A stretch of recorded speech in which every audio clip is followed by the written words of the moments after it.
ನಮಸ್ತೆ ಎಲ್ಲರಿಗೂ. ವೈಷ್ಣವಿನೇ. ಗುರು ರಾಘವೇಂದ್ರ ಜಗದ ಕತ್ತಲೆಯ ಕಳೆಯಲು ಬಂದ ರಾಘವೇಂದ್ರಯ್ಯ, ಮನುಕುಲದ ಏಳಿಗೆಗಾಗಿ ಸನ್ಯಾಸಿಯಾದ ಸ್ವಾಮಿವಯ್ಯ, ಭಕ್ತರ ಮೊರೆ ಕೇಳಿ ಕಷ್ಟಗಳ ಪರಿಹರಿಸೋ ಕರುಣಾಮಯವಯ್ಯ, ವಿದ್ಯೆ ಬುದ್ಧಿಗೆ ಗುರುವಯ್ಯ, ತನ್ನಾಸೆಗಳನ್ನು ನೀರಲ್ಲಿ ತ್ಯಜಿಸಿ ಸಾರುತ್ತ ಲೋಕ ಕಲ್ಯಾಣದ ಒಳಿವಿಗಾಗಿ ನಮ್ಮನ್ನೆಲ್ಲ ಕಾಪಾಡುವ ಅತ್ಯಂತ ದಯಾಳುವಯ್ಯ. ನಮ್ಮನ್ನು ಅರ್ಥ ಮಾಡಿಕೊಳ್ಳುವವನು ನೀನಯ್ಯ, ಸರ್ವರಿಗೂ ಅರ್ಥ ಮಾಡಿಸುವವನೂ ನೀನಯ್ಯ. ನಮ್ಮನ್ನು ಗೆಲುವಿನೆಡೆಗೆ ನಡೆಸುವ ಧೈರ್ಯ ತುಂಬುವ ಏಕೈಕ ಪ್ರಭುವಯ್ಯ. ನಿಮ್ಮ ಪಾದಗಳಿಗೆ ಸಾಷ್ಟಾಂಗ ನಮನವಯ್ಯ. ನಿಮ್ಮನ್ನು ಭಕ್ತಿಯಲ್ಲಿ ಗೆದ್ದವರು ಸಾಗರ, ಕಷ್ಟವ ತೋರ್ಪಡಿಸುವ ಮುಂಚೆಯೇ ಸಹಾಯ ನೀಡುವ ರಾಯರೆಂದರೆ ಸರ್ವರಿಗೂ ಒಲವು.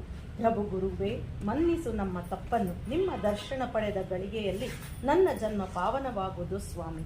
ಸ್ಮರಣೆಯೊಂದೇ ನನ್ನ ಮನದಲ್ಲಿ ಉಳಿಯುವಂತೆ ಆಶೀರ್ವದಿಸು ಗುರು ರಾಘವೇಂದ್ರಯ್ಯ. ಧನ್ಯವಾದಗಳು.